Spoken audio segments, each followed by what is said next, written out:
پھر اس پر قوم شعیب کا اللہ نے قصہ سنایا. یہ تاجر قوم تھی. فیصل آباد کے بازاروں میں جو ناپ تول میں کمی ہے وہ وہاں ہو رہی تھی, جو جھوٹ ہے وہ وہاں چل رہا تھا, جو خیانت ہے وہ وہاں چل رہا تھا, دکھانا اور دینا اور یہ وہاں چل رہا تھا. تولنے میں زیادہ, ناپنے میں زیادہ, یہ سارا کام جو کچھ ہو رہا ہے وہ وہاں ہوا اور بڑھتا گیا اور بڑھتا گیا, اور ساری دنیا کی تجارت انہوں نے قبضے میں کر لی.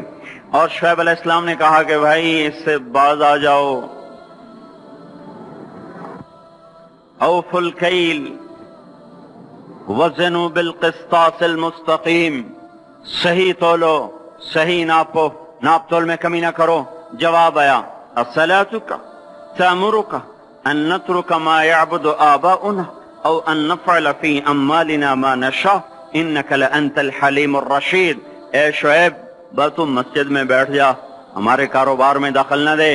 اے تیری نمازیں ہمیں کہتی ہیں کہ ہم باپ دادے کا طریقہ چھوڑیں اور ہم اپنے کاروبار تیرے طریقے پر کریں تو ہم تو بھوکے ہو جائیں. کسی سے آپ کہیں کہ بھائی دیانت سے تجارت کرو, کہے گا مجھے تو بجلی کا بل بھی ادا نہیں ہوگا, میں روٹی کہاں سے کھاؤں.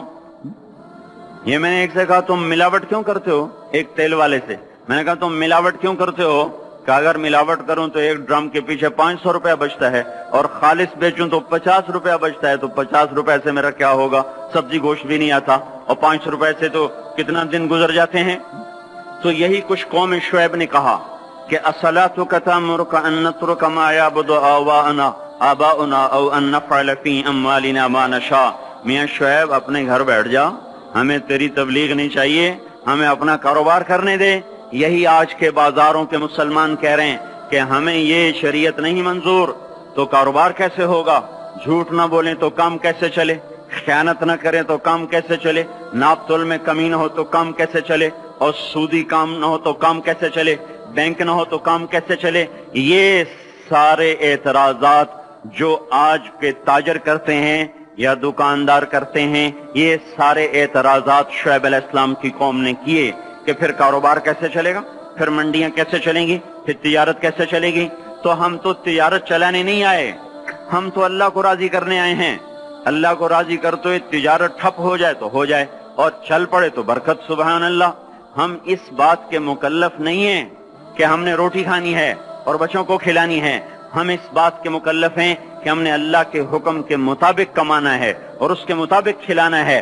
اس میں کچھ بچے گا کھلائیں گے, نہیں بچے گا فاقہ کریں گے. بچوں کو بھی کہیں گے تمہارا باپ تمہیں نہیں دے سکتا, میں تمہاری خاطر دوزخ کی آگ کو برداشت نہیں کر سکتا. اگر سچ پر کمائیں اور دیانتداری سے کمائیں تو روٹی کہاں سے کھائیں. یہی شعیب علیہ السلام کی قوم کا جواب تھا. پھر کہاں سے کھائیں, پھر کہاں سے کمائیں. تو چپ کر کے اپنے نفل پڑھا کیا, اپنی اللہ اللہ کیا کر, ہمارے کاروبار میں دخل نہ کیا دیا کر. جیسے ہم نے آج اسلام کو کہا ہوا ہے, مسجد میں آئیں گے تجھے سلام کریں گے, نماز پڑھیں گے, جمعہ پڑھیں گے, پر تو ہمارے بازار میں نہ آنا. کہیں تو ہمیں جھوٹ سے روک دے, بددیانتی سے روک دے, سود سے روک دے, خیانت سے روک دے, تو ہماری تو تجارت ہی ٹھپ ہو جائے گی. تو اللہ تبارک و تعالیٰ نے اس قوم پہ 3 عذاب مارے. یہ پہلی کافر قومیں تھیں, ان پہ ایک ایک عذاب آیا. یہ کافر کے ساتھ بددیانت تھے, لوگوں کا حق بھی لوٹتے تھے, تو اللہ نے ان پہ 3 عذاب مارے. اخذتهم الرجفۃ زلزلہ, اخذ الذین ظلموا الصیحۃ چیخ, اخذهم عذاب یوم الظلہ. بارش کس چیز کی, انگاروں کی بارش. ہماری جماعت شعیب علیہ السلام کے قوم کے علاقے میں گئی ہے. وہ اتنا ٹھنڈا علاقہ ہے کہ جب ہم وہاں سے گزرے تو اتنی برف پڑی ہوئی تھی, اتنی یعنی تقریباً 3 فٹ برف پڑی ہوئی تھی. ایسا ٹھنڈا علاقہ. اللہ نے ایک گرم ہوا بھیجی, وہ جھلس گئے, تڑپ گئے, آبلے پڑ گئے. تو اس کے بعد ایک قدم ہوا ٹھنڈی ہوئی تو سارے بھاگ کے باہر آئے کہ شکر ہے ٹھنڈی ہوا آئی. اوپر سے بادل آیا کہ شکر ہے بادل آیا. اس کا ساتھ ہی زمین میں زلزلہ آنا شروع ہوا اور اس کے اوپر فرشتے کی چیخ آئی, اور اوپر وہ بادل کالا ایک دم سرخ ہو گیا. پھر اس میں سے ایک دم بڑے بڑے انگارے برسے اور ساری شعیب علیہ السلام کی قوم کو اور مدین کی منڈی کو اللہ نے جلا کے راکھ کر دیا. اگر یہ بازاروں والے توبہ نہیں کریں گے تو مجھے ڈر ہے کہ کہیں ان منڈیوں پر بھی وہ انگارے نہ برس جائیں جو مدین کی قوم پہ برسے تھے.